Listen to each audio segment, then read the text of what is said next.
Greetings, this is Hear Her Sports, the podcast for everyone who loves stories by and about female athletes and other women in sport.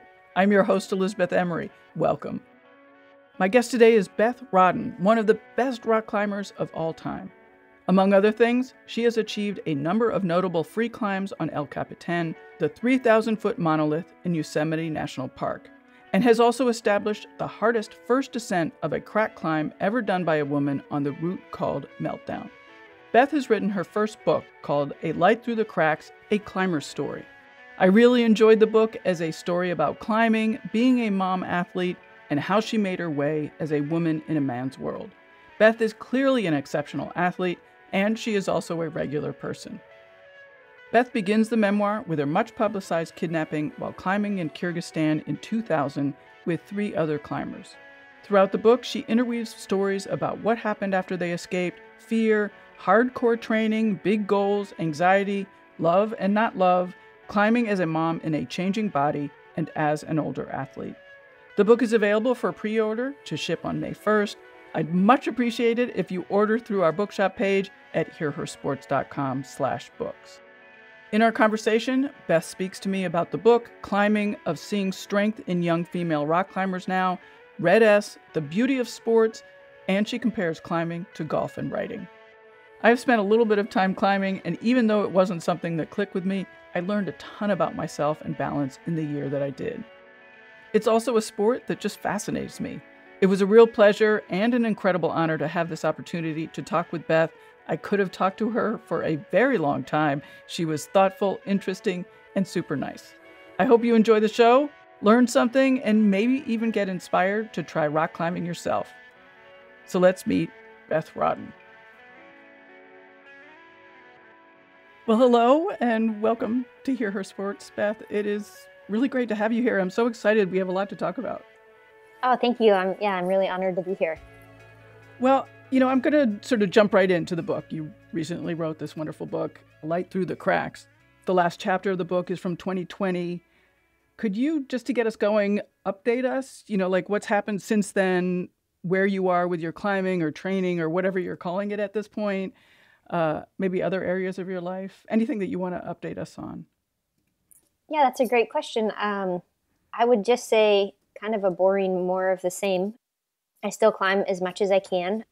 I feel like I climb at my best day on, day off, so I do that. But and I still get injured, off and on, and still splitting my time between Yosemite and the Bay Area, and still traveling when I can to climb. So it's nothing earth-shaking has happened since the end of the book, but that's kind of nice, honestly. One of the main topics of the book is, well, there are a lot of main topics. One of them is that you had a baby, you're now a mom. I'm curious about what it was like for you to get back into climbing, to being physically active, and also how it sort of shifted what your thoughts are, because that was a big part of the story that you told. Yeah, no, that was a very pivotal part in my life, honestly, because it was probably the first time in my adult life that I really didn't feel like I had to control my body in a certain way for performance. I started to see my body and what it was capable of and appreciate it in a different light. And that answer kind of makes it seem all, sunshine and roses or whatnot. But it was this slow transformation of starting to unwind kind of this inner dialogue that I had woven throughout my climbing career on what I expected my body to do, what I hoped my body could do. And so after we had our kiddo, getting back into climbing was slow for me. I had a pretty hard physical postpartum, and I had a prolapse and severe mastitis infections and that sort of thing. So it took me a long time. I had friends that literally, gave birth and then were climbing that same week, and that was not my experience. But I just took it quite slow and was trying to be really patient with my body. and was pretty surprised, as the years went on, that on what it could still do and what it was capable of. I think it's interesting that you say that you came back slowly because I've heard so many stories of women who say a similar thing, and it always sounds to me apologetic. Like, oh, like everybody else came back really quick, but I was slow. However, as I said, I hear a lot of the slow stories too. Yeah, totally. And I think for me, probably I was just my immediate friend group who I was surrounded with had a much different postpartum and getting back into climbing and that sort of thing. So I felt like a bit of an outcast, but I started sharing about it and then heard all sorts of people having similar experiences with having to take their time to get back into it. I know you've always been hard on your body when you were training. Did you have a similar attitude, or did being pregnant shift that for you? A similar attitude when I came back from it. Well, no, during the whole, I mean, I guess the question is sort of like, at what point did you start thinking, like, I can have a little bit more grace or forgiveness? I feel like that started, but ever so slightly in pregnancy. And I actually don't think it really took effect until, or not even, I shouldn't say that because it kind of feels like when I say that I have it all figured out. But I feel like it didn't start to grow, for several years into motherhood. As I started to see, how my body wasn't changing back into what I had hoped it would. I think that's when the true appreciation really started. And, it's still like a journey and it's still something that I work on. But yeah, I feel like it was a few years into the motherhood journey that whole inner dialogue really started. Pregnancy felt like a 9-month, I don't want to say vacation because it's obviously not a vacation, but like a 9-month break that I could give myself, because obviously I couldn't be climbing my hardest when I was pregnant. But after, our kiddo was born, I think I just expected, honestly. I expected that I would bounce back right away, that I would get back into it. I was a professional athlete after all. And so I feel like that acceptance really didn't start for several years down the line, when I thought, oh, wait, maybe my body isn't going to quote unquote bounce back. Maybe this is me now. And, learning to see that in a different light instead of kind of in spite.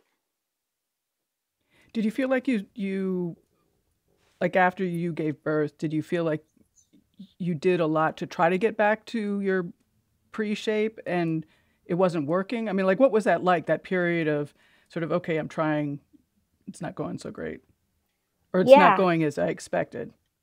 Yeah, no, definitely.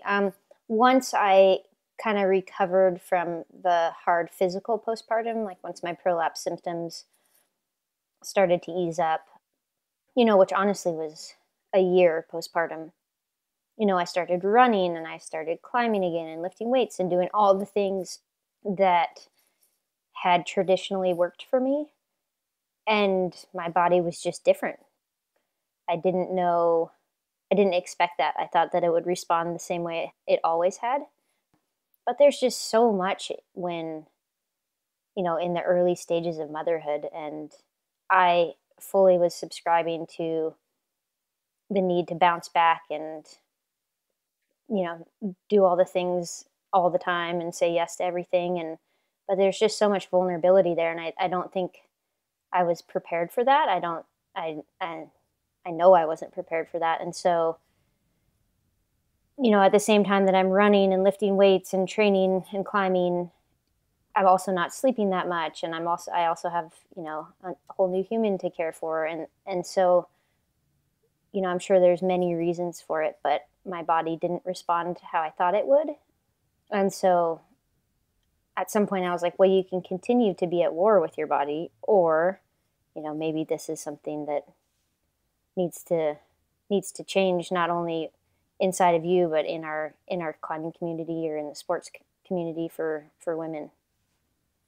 Yeah, that was my next question is like, like how would you recommend that women who are athletes and get pregnant, like how can we go into it sort of like with changed expectations or no expectations, or I don't know, what would you recommend?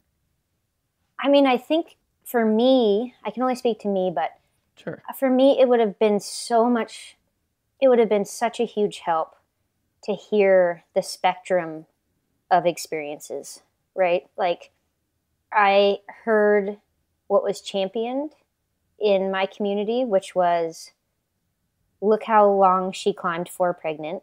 You know, she climbed into her 9th month and she was climbing really hard, or look how many pull-ups she can still do, or whatnot. And then postpartum, I heard the stories that were championed there, you know, like, oh, she was climbing 1 week later and she's climbing just as hard as she was, or whatnot. And so that's what I heard. And so that's what I kind of expected. And I think if I would have heard the other stories of, you know, postpartum depression or physical challenges with postpartum, like I literally had no idea what a prolapse was, and you know, not from the medical community, not from the sports community. All I knew is that like I couldn't stand upright without severe pain and feeling like everything was going to fall out. And I didn't even understand what mastitis was, and it's just all the things. And so I feel like women for so long have kind of fit into this box on what to talk about after pregnancy, you know, how they're valued. And so to see the spectrum of everything would have really been helpful to me, to feel like I wasn't so alone, because, you know, for me, I was just like, wow, I'm the only one. And I felt pretty ashamed of it. I felt really ashamed of my body, that it wasn't doing this thing that all my friends had been able to do without these complications. And so just hearing that that's normal, like, would have really helped me. So interesting that we sort of jumped from women athletes basically retiring or leaving the sport when they got pregnant, for lack of support or lack of understanding or lack of role models, to this new version of, like the super body mom who can, as you said, climb until the 9th month, and a week later they're climbing again. Yeah, no, it's wild. It's like one end of the spectrum to the other, there's no in between. Right. It's like you either do nothing or you have to do everything. At the end of the book, there was a line that I'm going to quote that I really enjoyed. It says, "I was startled to realize I could still perform in my body with all its changes." Can you describe a little bit more about how you got there and what that actually means? Yeah, no, that's a great question. I remember that time in that it was this year where I stopped trying to actively lose the weight that I had gained. I had always been a really consistent weight because I manipulated my body and my eating that way. But at some point I was like, okay, I'm going to try and stop losing this weight, because one, it's not working, and two, it's just creating this war between myself and my body, and that's not the type of person I want to be for my family or for, the young girl climbers that I see at the gyms. And so that time in my life, once I had tried to really make a conscious effort to stop losing the weight and just climb and just try and climb as hard as I could in that body, it really surprised me, honestly. I was so convinced for so much of my career that it was impossible to do these things without having this like strict, rigid control and a certain number on the scale.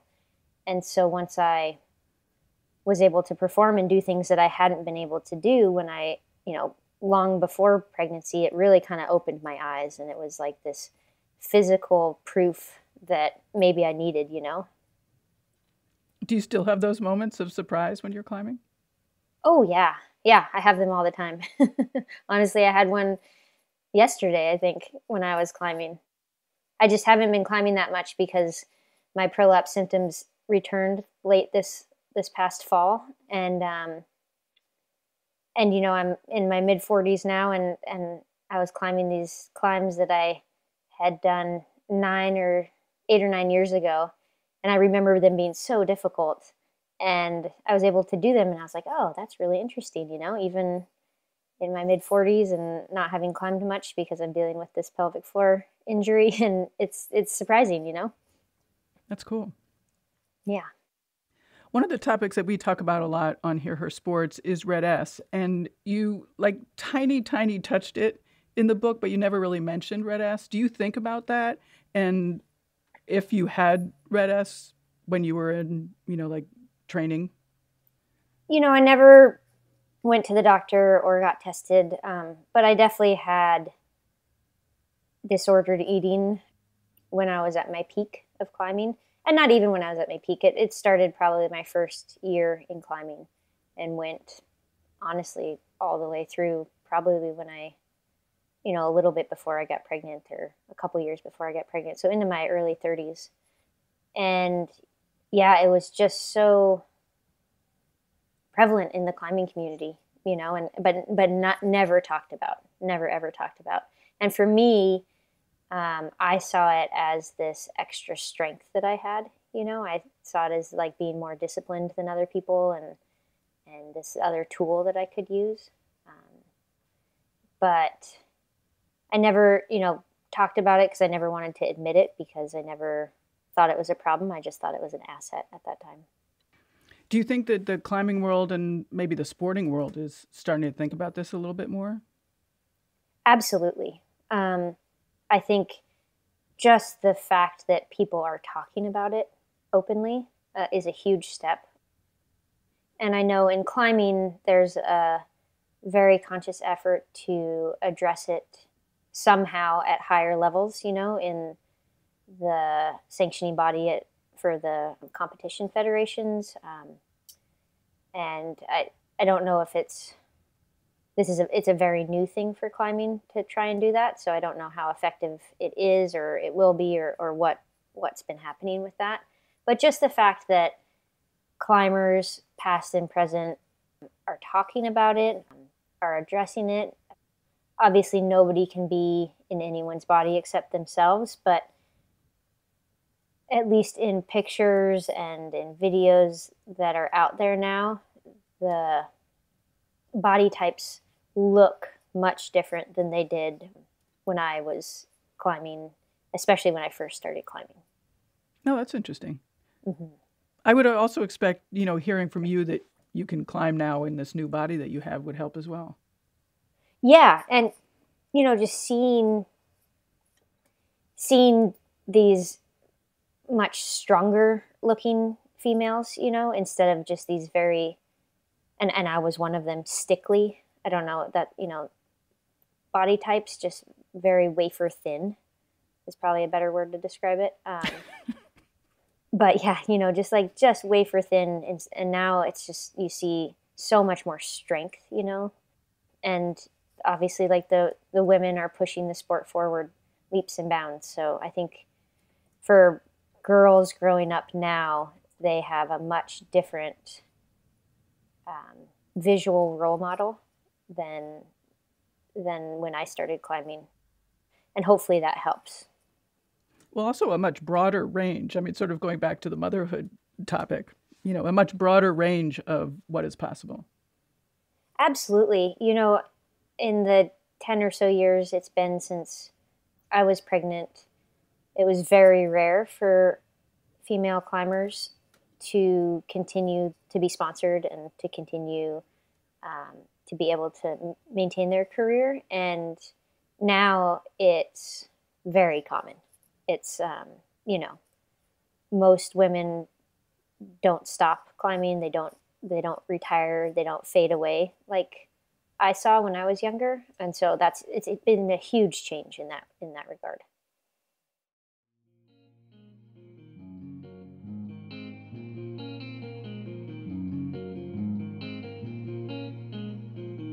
This is a short break to encourage you to order all of your books via our bookshop page at hearhersports.com/books. On our main bookshop page, find recommendations from guests and even books they've written, like A Light Through the Cracks, a climber story, written by today's guest, Beth Rodden. Ordering from Bookshop is easy. I know it's not free 2-day shipping. I do get that. However, speed is not everything. They support local bookstores, and your orders support Hear Her Sports podcast. A small portion of your entire purchase goes directly to us. Find out more and order at hearhersports.com/books or from the Books tab at hearhersports.com.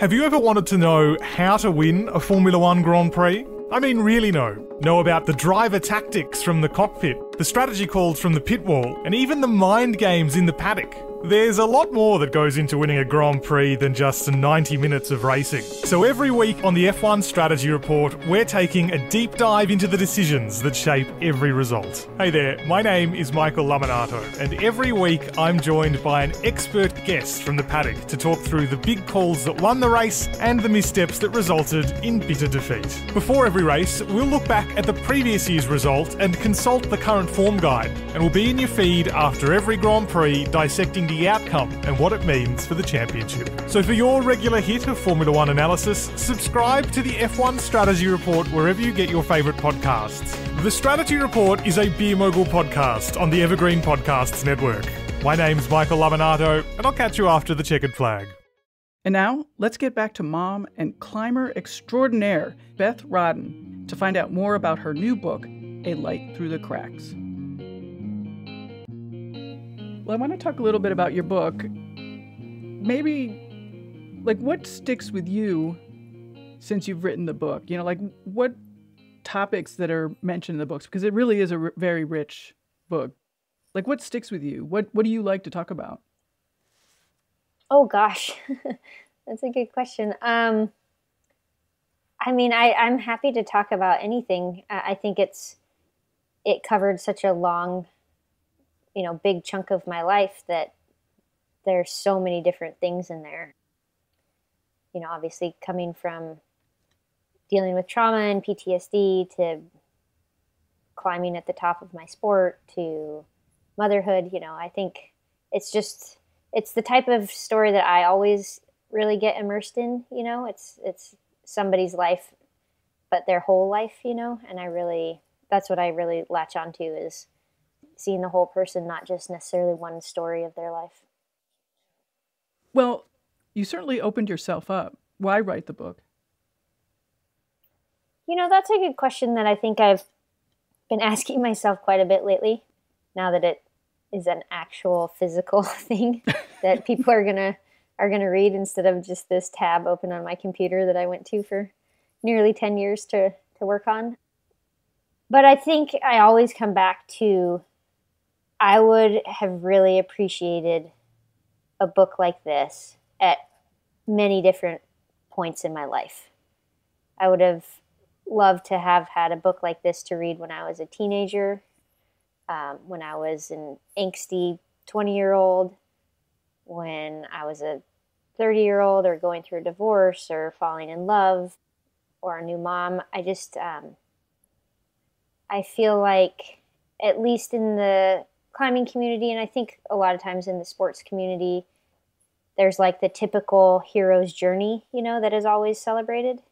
And so to see and to read books, like I said, earlier, that just showed a wide range of the human experience it would have really helped me, I think. And so that's why I originally started to write it. And so that's what I'm holding on to now, even though part of me wishes it still was just a tab on my computer.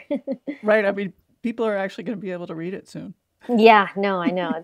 It's happening. Yeah. Well, what I liked about it was that, you actually wrote it, you got it done. And it seemed to me all about speaking up and speaking out and being public with these things that, as you say, normally are not written about or written about in a very hero's way. And Instead, you're very open about all your foibles, and the whole book is sort of running through this period of trying to figure things out, which I really, really liked. Thank you. Yeah. And before we get on to some of the other topics in the book, one of the things that I also really liked is that your descriptions of climbing are some of the best I've ever read. I mean, the best at explaining the appeal of what it's like. I especially liked your writing about the puzzle of climbing, but also the details about shoe stickiness or expanding yourself or contorting, the rock face, the weather that changes the type of rock or the characteristics of the rock. I found the explanations really intriguing, but also understandable. I mean, I've climbed, but certainly not very much. Oh, thank you. Well, that thanks should go to one of the people, Mark, who helped me with the book, because when he first read it, he said, "This is really good. However, you have zero climbing in here." Because I was just interested in all the other stuff, writing about the other stuff. And I just live climbing, and I'm like, that's so boring to hear about climbing. And so he was like, explain it to me like I'm 4 years old and like what you love about it. And so it was the first time I've ever done that, honestly, that I've ever kind of just, gone straight in and head first and just really immersed myself in my brain on like how I approach climbing, why I climb, what it feels like, all that sort of thing. And it was a fascinating experience for me, honestly. But at first I was like, that's boring. I'm not going to write about that. Yeah. But it's interesting that you said that, like you had to go back to do it because it did seem so natural. And it also seemed like it was something that you thought about all the time. Yeah. I think for me, it's interesting climbing. It's when I think about it, when I really put myself in the moment when I'm climbing, there's like clearly a lot of things that are going on to make me get up the climb. But at the same time, it honestly feels very natural and comes very naturally. And so, whereas something else, like writing or, public speaking or something, it's something that I really have to consciously work at, if that makes sense. Like I have to practice certain things. And with climbing, obviously, like I had to train it, and I had to train my muscles to be stronger and my fingers to work in a certain way. But I never really had to train how to really tap really deep and try really hard. Like that just came. And so to write about something that comes so naturally it was really a fascinating experience, honestly. But did the understanding of rock face and shoe stickiness, did that come also? That's a good question. I feel like that's something that at least my circle of friends and climbers that I'm around, it's like we talk about that like we talk about the weather. Right. It's we talk about our skin and if it's wet today or if it's dry today or if we need to take one more rest day, or we talk about, do you need stiffer shoes or do you need more supple shoes? So that's kind of probably a bit more nuanced to climbing, but then also probably even more nuanced to who I surround myself in climbing, and that we can really geek out on the intricacies of that type of thing. I have to think about this more because, when somebody's good at a sport, I'm wondering if that kind of stuff just naturally starts to make sense because they're so into it and they're trying to, again, it goes to this puzzle, but you're trying to figure out how to get better. So, okay, like what are my fingers feeling like? What is the rock feeling like today? And how is it different from before? I mean, maybe you're right. Maybe it just does come naturally as part of the process. Yeah. I mean, I think it's something that I learned, and I would just, when I was young, I was just like a sponge and I would absorb things. And I think it's something that the climbers that I was always surrounded with would always just talk about all the time, just like, what are we having for breakfast? Or like, what shoes are you going to wear or whatnot, or is it humid today? Or is the sun going to be on the rock type of thing?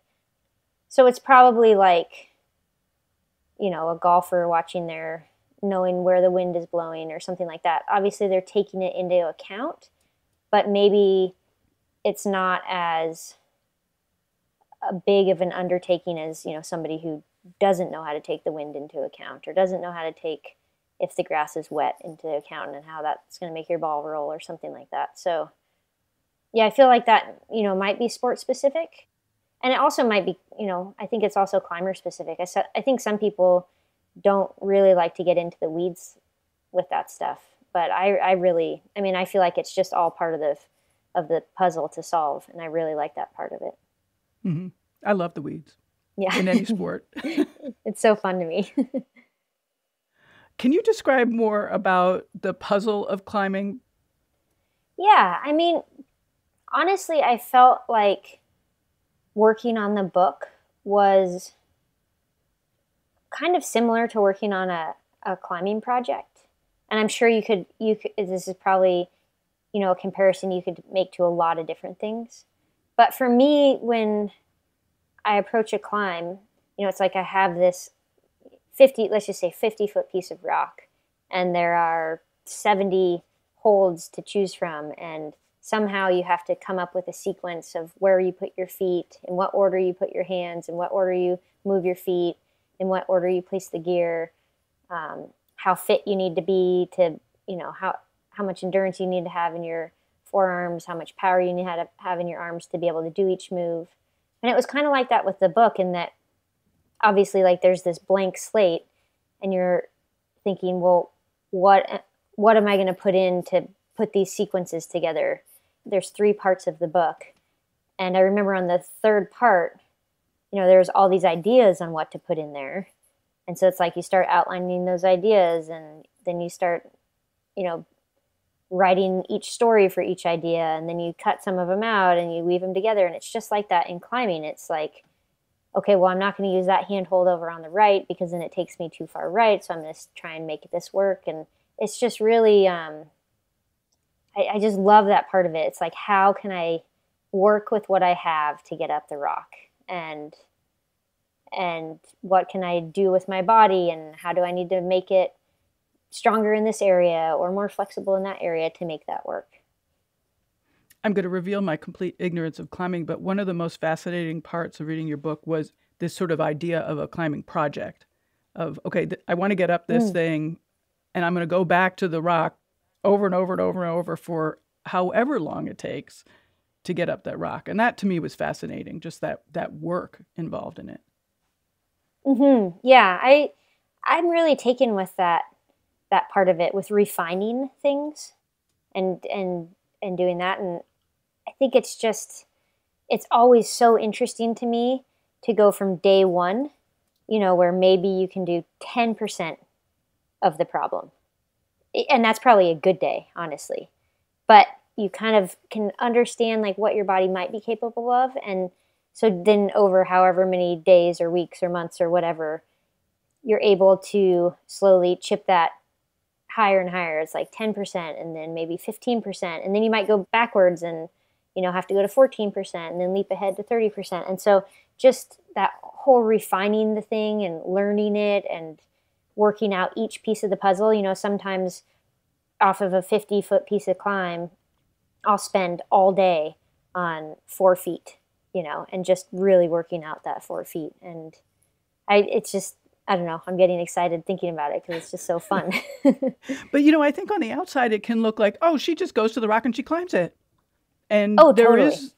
And nobody understands that there's all this, stuff that happened months and months and months beforehand. And there is all that work. And, I think it's easy to look at that, oh, she just goes up there and climbs it and think, oh, I can't do that. Yeah. No, and I think that's the beauty and curse of most sports, right? Like you watch, right, of course, you watch Katie Ledecky swim and you're like, oh, it's just because she's a good swimmer. But it's like, you don't see the hours upon hours upon hours every week that she puts in refining her stroke and learning this and learning that, and probably like testing out different swimsuits and, like all that sort of thing goes into this beautiful, swimmer when she's swimming. It's just like, she's just, in my opinion, just beautiful to watch swim. And so I think that's the cool thing about sports is there's so much that goes on behind and before the performance. Right, exactly. Well, I want to talk a little bit about sponsorship and women in a men-dominant world. And like One example in your book that I marked was when you stopped to see a sponsor during a road trip that you were taking with Tommy Caldwell. And he basically was sitting there simply as a witness when you finally got a raise from your sponsors. You had been trying to get this raise for several months. And I thought that was really fascinating, just, like having this like almost silent support. And so I'm curious, like where you are now with your sponsors, what your relationships are, and maybe like a bigger discussion of how things have changed. Yeah, I mean, things have changed drastically in the nearly 30 years that I've been in the sport. And, I've been sponsored nearly that long as well. It started, obviously with just a gear sponsorship and grew into being paid. So now there are more women, equal, as many on each team as men, a lot. Whereas when I was first started, there was, a slot for one or two on a sponsored team. And then, when I was married to Tommy, who was at the top of the sport, and I was at the top of the sport, I was consistently paid. And a lot of times we had similar sponsors. We probably had half the same sponsors and half different. I was consistently paid a third less than him from sponsors. And at the time, I was just grateful for what I got. Now, Tommy and I aren't married anymore, and I don't know what the men get paid versus the women, but I do hear that it's much more equitable. So I feel like it has come a long way, which is great. And I think that it should just keep getting more equitable, so it's never even a consideration when there's a woman and a man on the team. If they're both, performing equally as well, I feel like, why would you pay one less than the other? I love that you mentioned that, and this is pretty old school at this point, but, women, there only being one seat at the table, and so we all had to fight for that one seat, and then it became, like this vision of catfighting and stuff. So I love that you brought that topic back up. Yeah, no, I think that was a huge thing that shaped my relationship and my friendships with females for, decades, 2 decades, a decade and a half.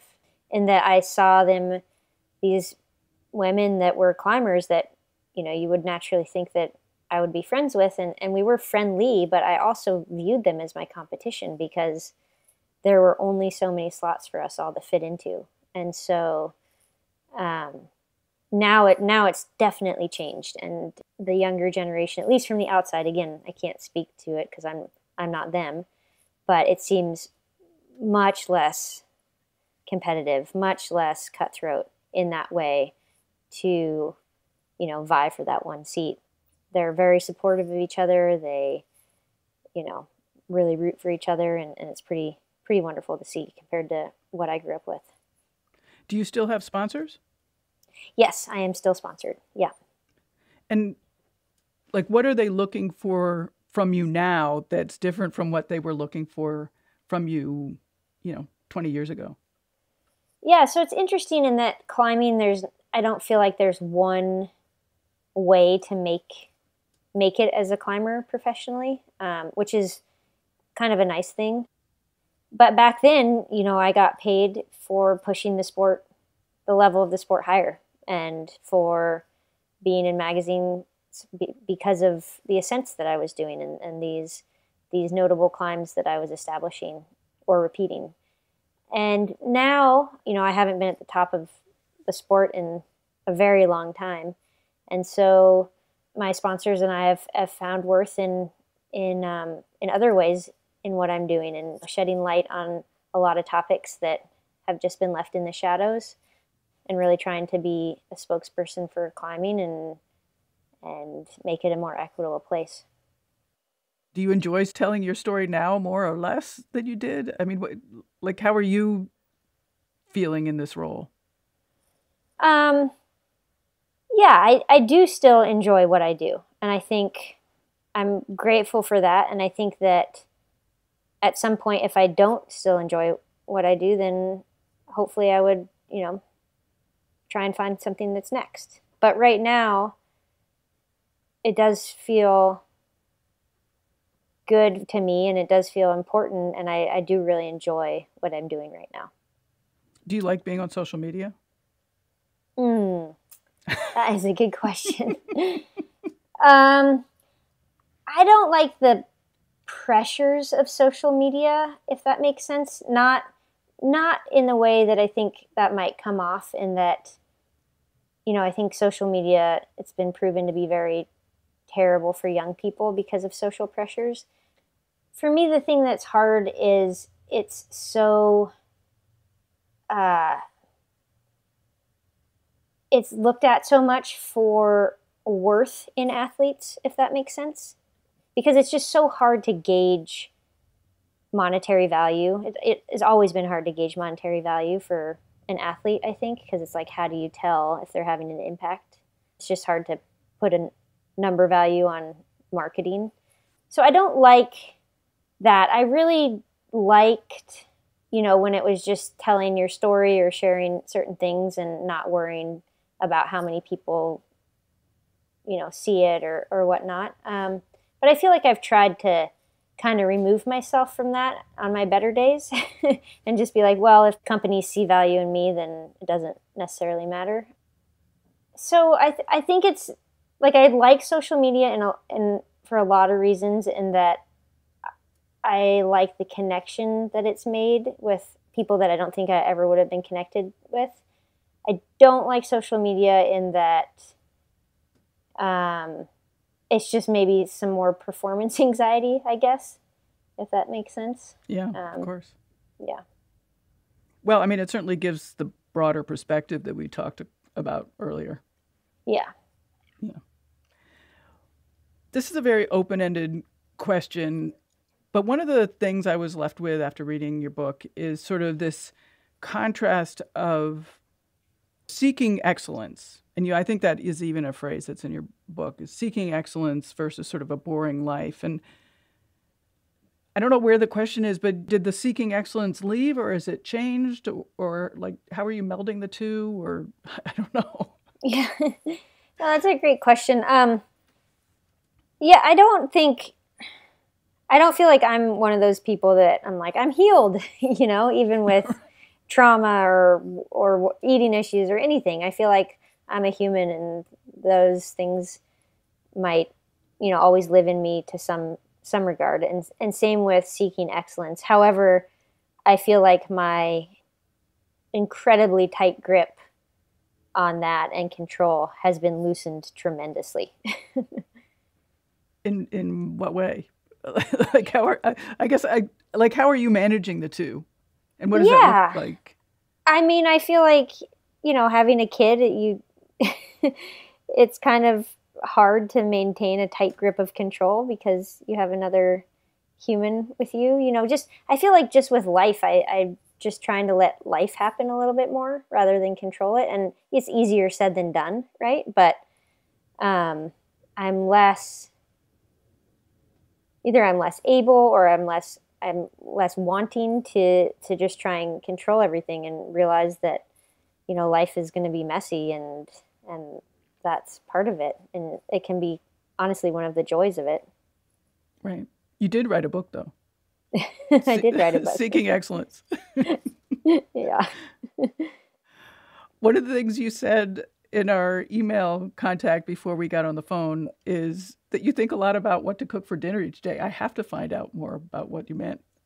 Oh, I mean, it's just, every day at like 4 p.m., I'm like, this is one of the hardest parts of my day. I'm like, what am I going to, do I need to go to the grocery store? Oh God, am I going to be able to do it before we're all too hungry? It's just like, it's a big chore every day.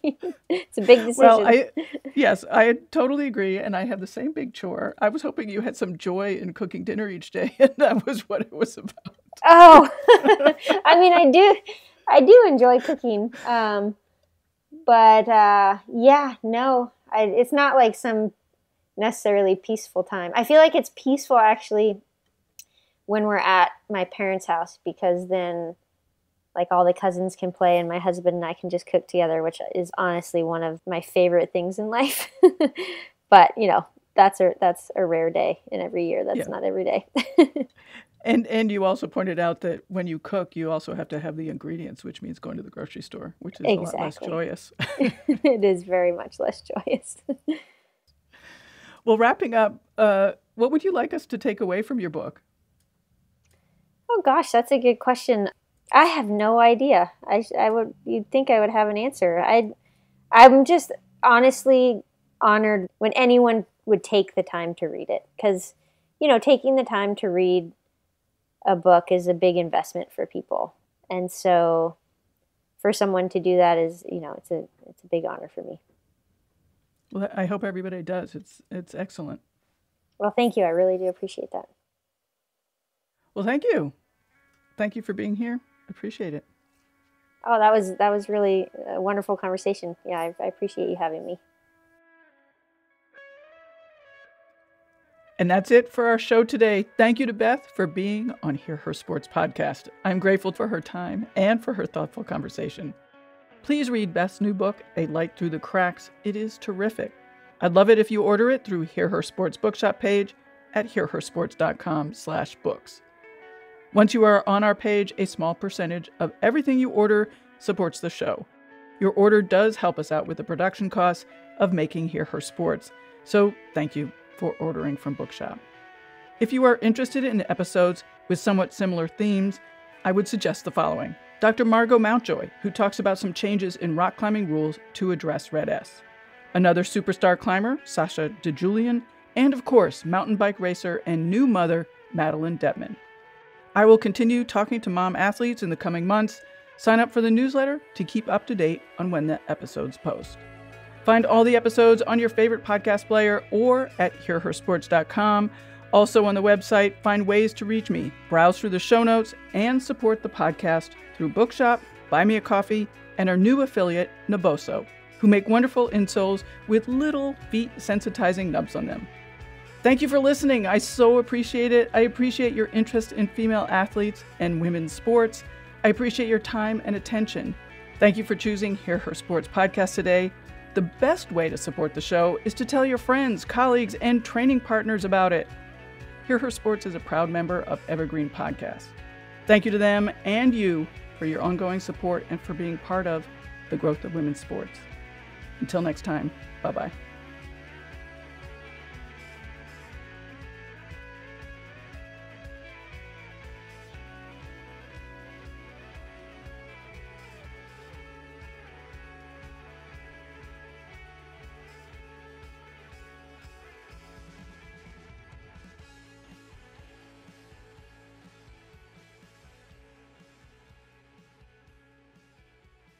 But yeah, we can go, I guess, and see where it takes us.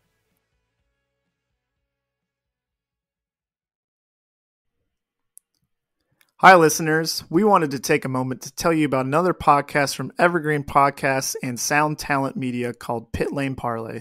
Pit Lane Parlay is the go-to podcast for IndyCar and motorsports-related news. Each episode, we discuss things like our favorite drivers, news clips from the last week, and generally giving each other a hard time about predictions we've made in the past and or life stories that have come up recently. We really have a lot of fun with it and really enjoy each other's company, and we hope you can come join us too. Join Pit Lane Parlay by following us on your favorite podcast today.